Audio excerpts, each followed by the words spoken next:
Hi, this is Brett with TestingTheory.com, and today I want to talk to you about A/B testing and SEO. And specifically, I want to answer the question of, does A/B testing hurt your SEO? Or if you do A/B testing, will your SEO suffer? What about if you're doing major tests? Will that hurt your SEO? In this video, we will answer these questions, and we'll also talk about the 3 advantages of doing A/B testing to make sure that you're getting the most value for your SEO.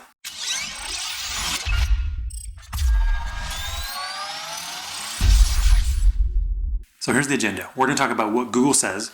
We're going to talk about search engines in general. We're going to talk about intangible versus tangible benefits. And at the end, we're going to talk about the actual technical, practical tips that you need to implement so that you make sure that your A/B testing doesn't hurt your SEO efforts. Okay, first we're going to talk about Google and what they say about testing, A/B testing, and SEO.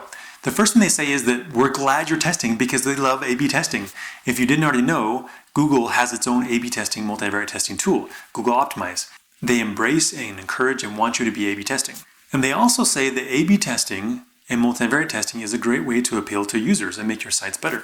They also say this very specifically about making changes. They say, while small changes, such as the size, color, or placement of a button or call to action, can have a large impact on user experience, these types of changes typically have a negligible impact on a web page's search ranking.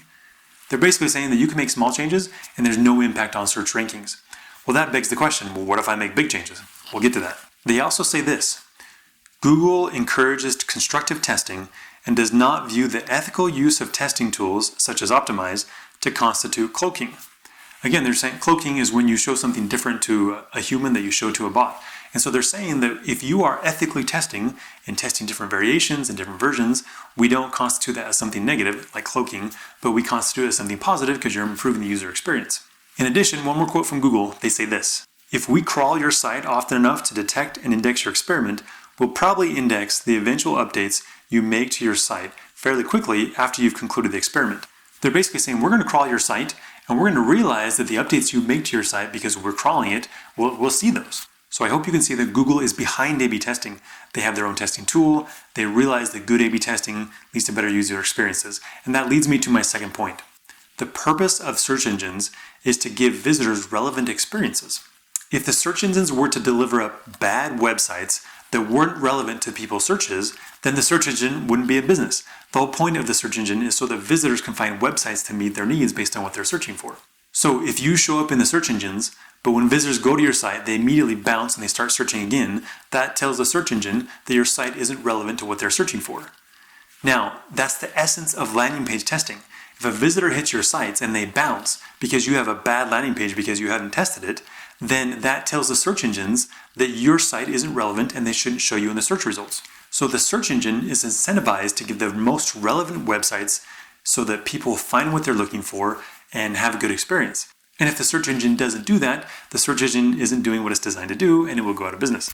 So you might say that by optimizing your landing pages through A/B testing and giving your visitors relevant experiences that keep them on your site, you are increasing your SEO value in the eyes of the search engine. A/B testing is one of the fundamental ways that you can improve your SEO, not because it has a direct correlation with, hey, if you A/B test, you get better SEO, but as you improve your visitor experiences, and if people find what they're searching for, your SEO increases. You get more authority.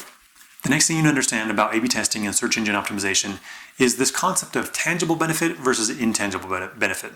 When you run an A/B test, you get a tangible measure on how that test impacted your revenue, your site visitors, and you get a quantifiable metric that says this was good or this was bad. And the nice thing about this metric and this increase in lift or in revenue is you get to see it and it happens in the short term.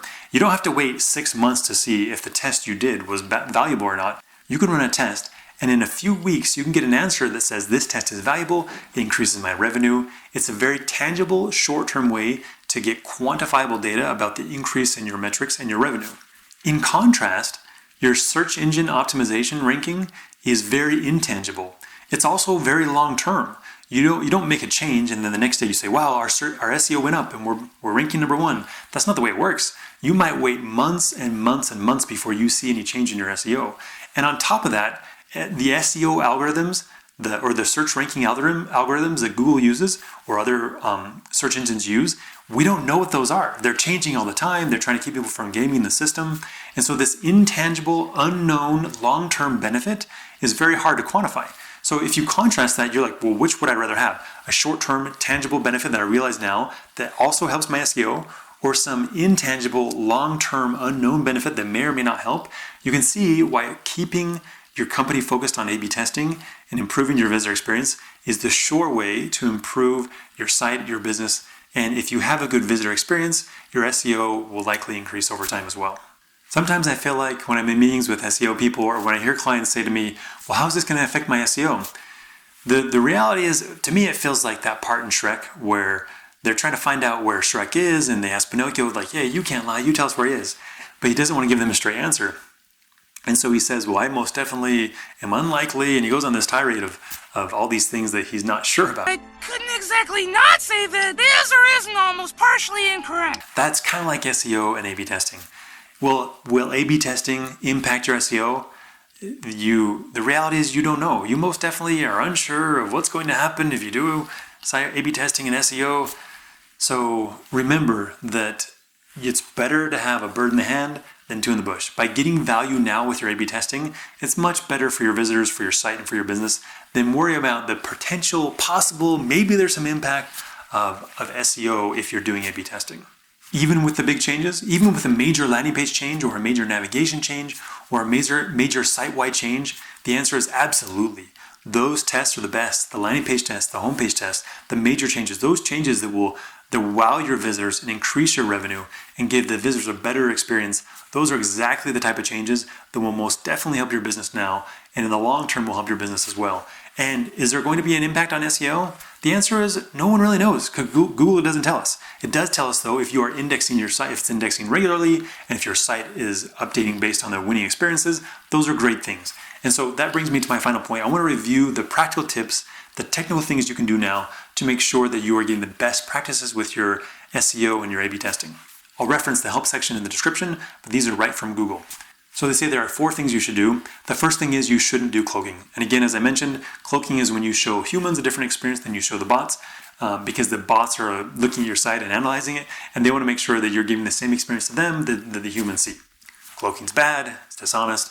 A/B testing is not about cloaking at all. It's about testing to learn what's the best experience, not about trying to deceive the search engines. The second thing that Google says you should do is use a link attribute in your alternative URLs so that you can tell Google which is your original URL and which are your alternate URLs. The third thing that Google says that you should do is that if you're going to redirect users from one URL to another URL, you should use a 302 redirect rather than a 301 redirect.